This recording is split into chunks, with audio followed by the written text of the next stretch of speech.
Hi, welcome to Just Another Army Vet, which is all about military and defense. Today's video comes from dangertv. It is episode 5 of their intake series, which is all about New Zealand Army basic training. For those of you who are new, I'm Kylie. I'm a former combat medic for the U.S. Army, and I have another channel called Just Another Army Vet 2.0, which is all about India.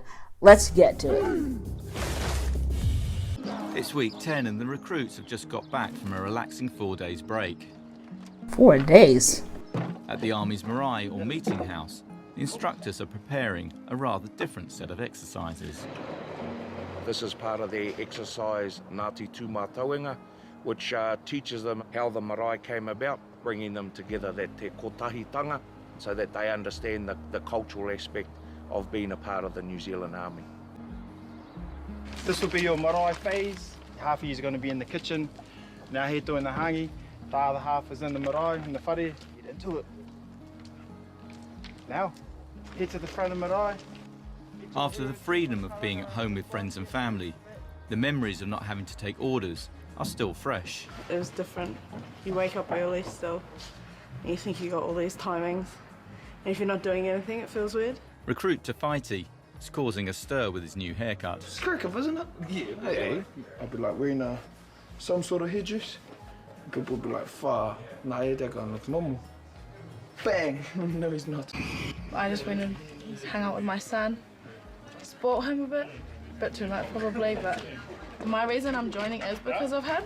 Like, I just had to keep that in the back of my mind and know that it's only 6 weeks that I have left. Like, it would just be a waste of those 10 weeks that we didn't get to spend together. So I always knew that I was going to come back. I did have doubt, but I was like, nah, I'm going to come back. I spent one whole day in bed just watching movies and stuff with my junk food.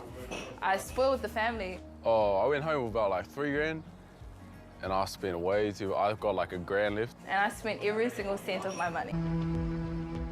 This is our gateway or entranceway into the New Zealand Army, as it's the eyelet of a needle, and you got a thread that cotton through it. What colours can we put through that needle? Any colour. Looking around this group that we have at the moment, we've got all different backgrounds. Germany, Ireland, Samoa, so we are now a multicultural society. We are that in the Army as well. The marae has been designed to give us that one vehicle where we can come together as one unit, one organisation, and move forward.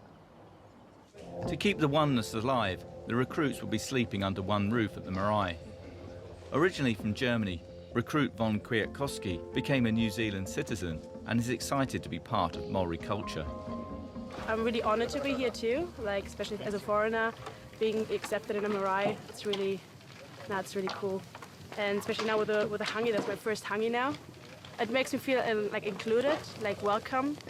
I'm really looking forward to the haka as well, because I love watching the haka. It just gives me goosebumps all over the time, and so once we're gonna learn it as well, I'm gonna be like, oh, this is the real deal. Yeah. Haka, is that one of the dances, I imagine? But anyway, I really do love how New Zealand just embraces its Maori people and all the culture. They recognize the fact that New Zealand is a melting pot of different cultures and peoples now. So I just think that's great, and I think more countries need to follow New Zealand's example, actually. We asked a man by the name of Te Kepa Sterling to write a haka for us, and it went along the lines of Kia ora te, hui kaumo, hey. I want to hear a nice loud ha, and I want to see the ugliest facials I can see. Kai, rua, toi. Ha! Iya, ha! Ha! Ka pai. Ko mātou a koutou. O What that is saying is we signed up to go to war. You didn't know what this was about, and we've actually arrived at the fiery gates of hell. This is reality. This is now what war is. Leading the haka today is 21-year-old recruit Cruz Penne.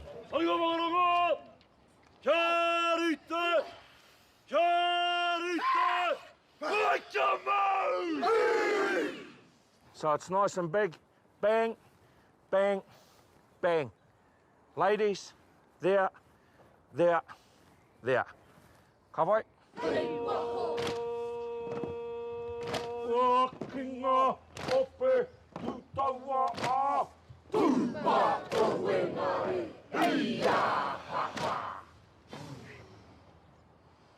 Want your heads down? Torona kai waho. Kai waho.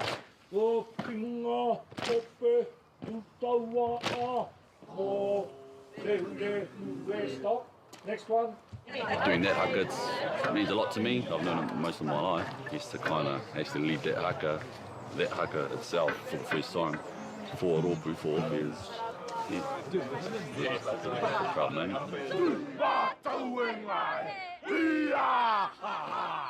After all the lessons we've been getting about Ngāti Tūmatauenga, it feels mean to say that you're from here. I'm proud. So when we're doing the haka, I wanted to learn the words pretty bad. So bad, like I just wanted to scream it out when we were doing the haka. So you want the flavour of that to drip all over the meat? As everyone prepares for the evening meal, there's a chance to relax and to learn about each other.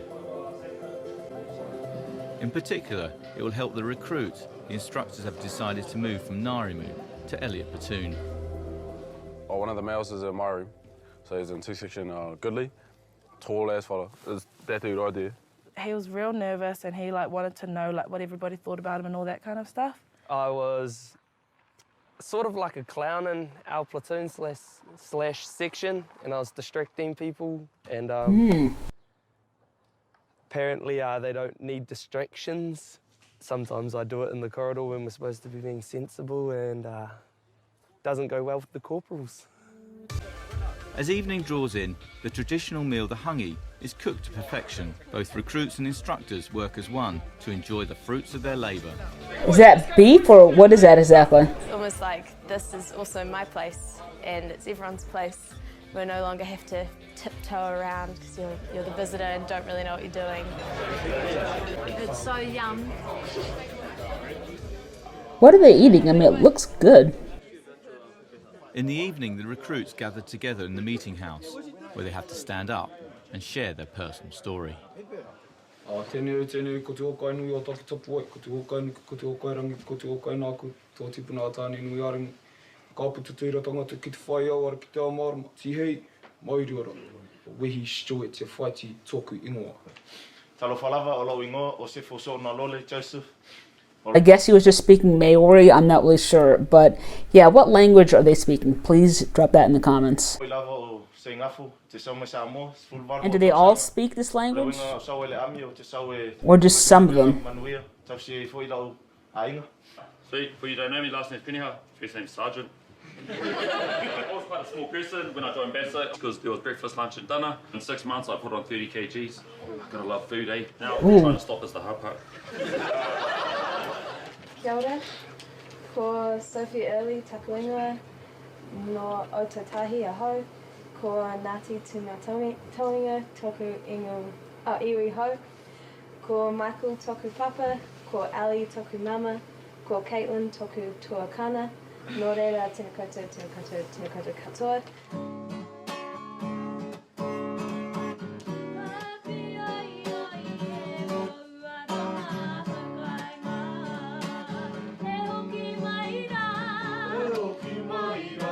This whole exercise just reiterated for me the fact that the army is about being around people and having a family, and coming to this marae where lots of recruits before us have been here as well. The whole sense of belonging is definitely there. Yeah. Now once the lights go off, you know.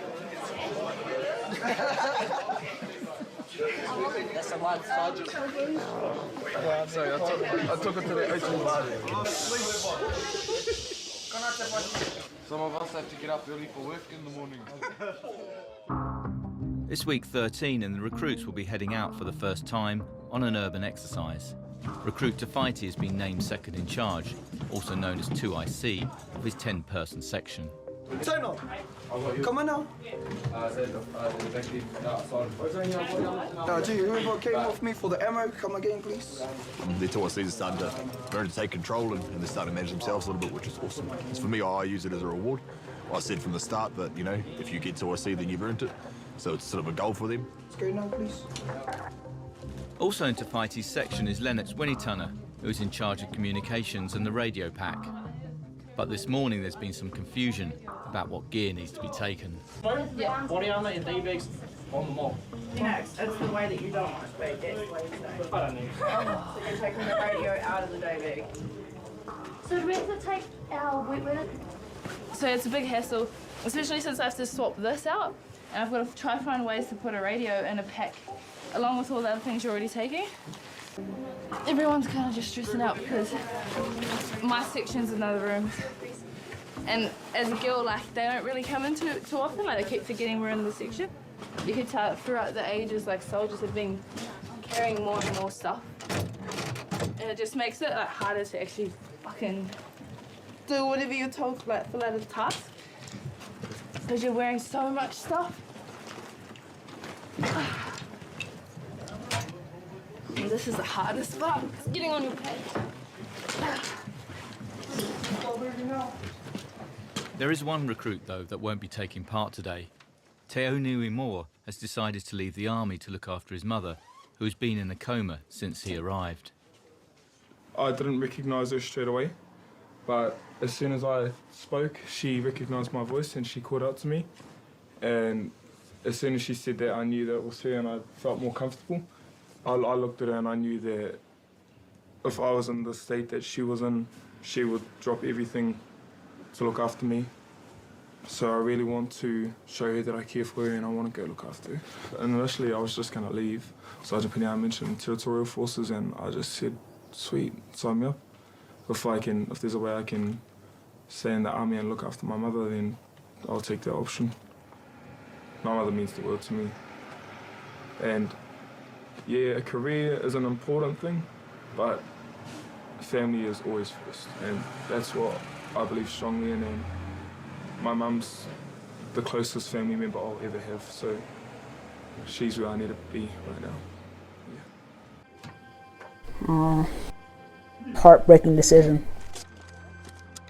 As a major part of the 3-day exercise, the recruits have to learn how to handle threats and defend themselves in urban areas around the world. And just patrol down here. 35-metre radius around you is clear of anything. Once you're there, you drop a knee. Let the second know you're ready. Make a decision. What are we up to? From here now, instead of just running like fucking a fitness training PT session, I want you like this in the aim. No one's shooting at us. I don't want us running around like headless chickens yet. I want us deliberately moving. So we've just got 5 metre spacing at the moment, just because we're in quite a dense place. It's just so that if someone pops out around the corner or drops some mortar or something on us, it doesn't destroy the whole section, it only kills maybe 1 or 2 of us. The recruits are also taught to look for the enemy in house-to-house searches and how to find booby traps and hidden bombs. Over the last probably 20 to 30 years, the dynamics in terms of modern warfare has changed quite a lot. Back up, please. The world's becoming increasingly urbanised and things can happen very quickly in the urban environment. And that means for the recruits is that they can't be micromanaged by their section commanders. They have to really self-lead. And back at their base, the recruits are instructed on how to be part of a quick response team. QRF, Quick Reaction Force. There's guys who are out patrolling if anything goes down. Very important. They need assistance. We're the guys who load up, go out, help them out.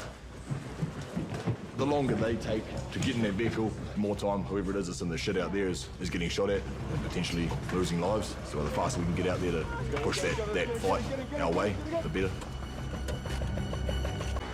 The quick response team is on the way to help recruits who are being attacked.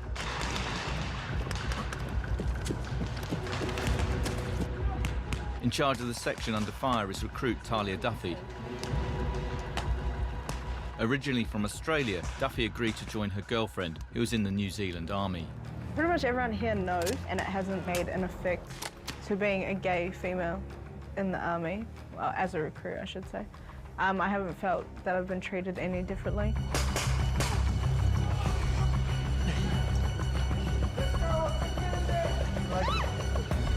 The only person that I've had issues with was my mum. So my mum took like a while to come around to it. And she was like, you know, I don't think you're that way inclined. joining the army, also something she wasn't keen on.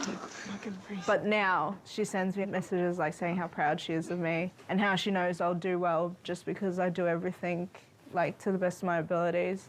So she's definitely proud, even if she wouldn't like to admit it. She's come around a long way. Following back up, we're going to head back to the FOB. Shake out, 5 metre spacings, go. The recruits also learn how to check vehicles.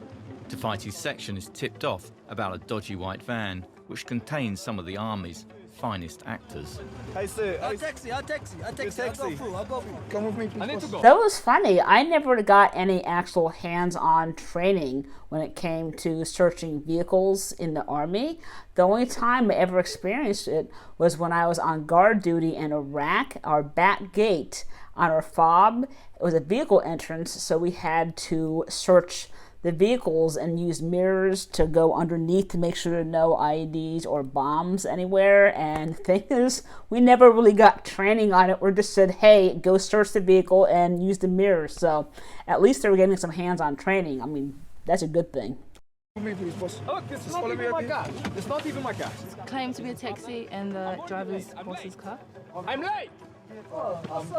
You there! I'm late. Oh, keep your voice down, please. Boss. You have to call my boss. He's gonna be mad. Look, I'm feeling tired. Customer mad. Very bad, very bad. In the search, the recruits find a pistol. It's enough for the driver and passenger to be detained. Bullshit! What? I do nothing. You can't what? It's not my vehicle. What are they doing to us? We're taxi driver. But what happens when someone won't cooperate? He asked you to move over here, please. Not good for business. You do what? You shoot me? You young boys, you can't shoot me. For Taina Kiriona, arresting civilians is a far cry from what he did before joining up. I worked as a lifeguard, pretty boring job. You don't do much, you just stand there and try not to look forward. Why you have these guns in my face? Detain me, I don't care. Detain me, detain me. Detain me, I'm going. On the ground, sir, get on the ground. I don't know. For the U.S. Army, I have had lots of training sessions for this kind of scenario. And actually, when it comes to the proper way of patting someone down, we did get a lot of lessons on that. And I actually had to utilize that training hundreds, if not 1,000 times while in Iraq on guard duty. So it's good training. How I got to the Army either, I was just sort of scrolling through and for some reason I just thought, nah, I don't want to live in Auckland. I'm going to apply for the Army instead. What happened now? Can I go? You can stand up and put your stuff back on. I initially applied for a position as an officer. They set me down at the end of it and they're like, oh, we'll take you, but we don't want to take you as an officer. We reckon you'll be a better soldier. And I was like, you're all right, fair enough. Sir, comply. How's your head? Get your knees. Get your knees. I was a bit gutted, I was a bit disappointed. I was a bit moody for the following week. And after that, cheered up. I was like, doesn't matter, sweet. I'm a soldier now, all good. Do officers have to have college degrees? Hope we don't have to go to war someday. Keep your hands in here, please. I don't want to kill someone, but I joined a trade that trains in killing people. But I know what I've signed up for anyway. So if I have to go to war, then you have to go to war. Just do a good job of it. What is the charge? Eating a meal? A succulent Chinese Zip ties. meal? This is democracy! Very rude. Do not touch the van. It's day 2 of the urban exercise, and Te Whaiti's section are cooped up inside while waiting for instructions. Tiredness and fatigue are starting to affect morale. I don't care. Actually, I'd rather something than you have. She don't care. One more night. Elsewhere, the other platoons are being sent on a mission to find the enemy and what to do if they get involved in a house-to-house firefight. We'll do a quick recce of the area and then we'll deal with whatever situation arises. Using a mock village made up of containers, recruits discover the kind of urban battle conditions they'll find overseas. When the rest of the sections come through, they actually have like a live threat that they have to go through and clear. Gives them more to think about, which puts a bit more pressure on them, which is what we're after, keep them under pressure. Just look, high target, high target, high target. Watch and shoot! Watch and shoot!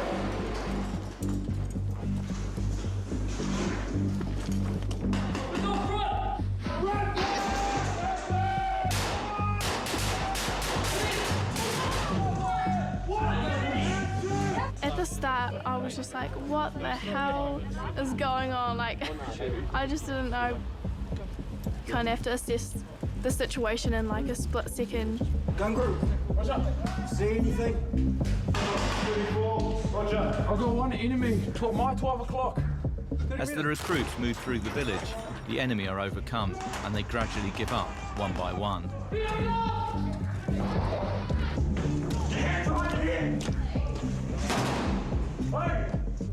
Go at that door! Right door! Keep going! On your knee! Get on the ground! Get on the ground! Get on your knee! What's the big thing that came out of that one? Hectic as fuck, eh? Shit going on everywhere. Okay, that's why urban fighting is probably the most complex there is. And you got to have your shit head on a swivel, always thinking, always talking to your mates. Don't get caught up in that excitement, yeah? Fucking let them know who's boss. It's 6 ECP. AM and dawn is just breaking. While the recruits are waking up at their operating base, the instructors have planned a sneaky surprise attack.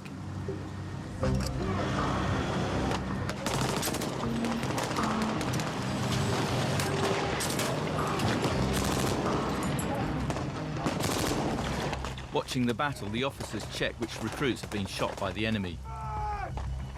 They then tell them what their injuries are, or if they've been killed.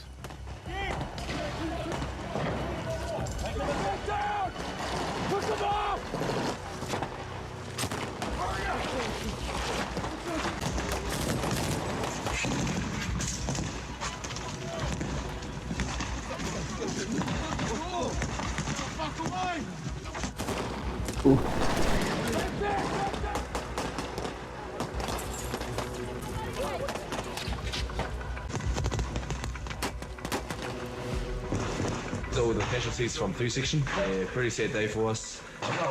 Mates gonna miss us. Going good. So far, I just died, so probably not good then. As the injuries and dead mount up, one of the few recruits left in the front line is 18-year-old Chrysler Goodley.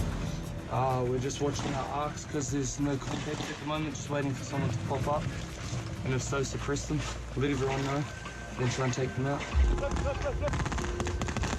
So I was raised by my dad and my stepmom. Then about 2 years ago, they moved to Australia and I stayed at home because I knew that I wanted to come to the army. I'm going to be a chef. Chefing's going to be my trade. I chose it because I wanted qualifications for if something happens, I've got something to fall back on when I leave. Yeah, so What job being does he able want? to get out of home and start like living off my own accord, even though I'm still in barracks. Like it's sort of like a step to getting my own house and family and whatnot. Are you in ammo? No, bro. What are you fucking doing? Do your drills properly, you dumb fuck. Let's go. I don't really feel like a soldier yet, because the corporals and stuff, they're on another level. Like you just see the way they work. Whoa, can I do that? And you're like, nope. They're from another world, I guess.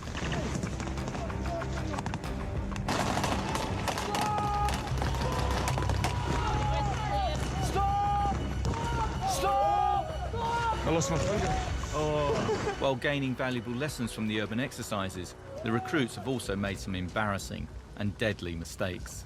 You need to identify their vehicle before you start popping rounds into it, okay?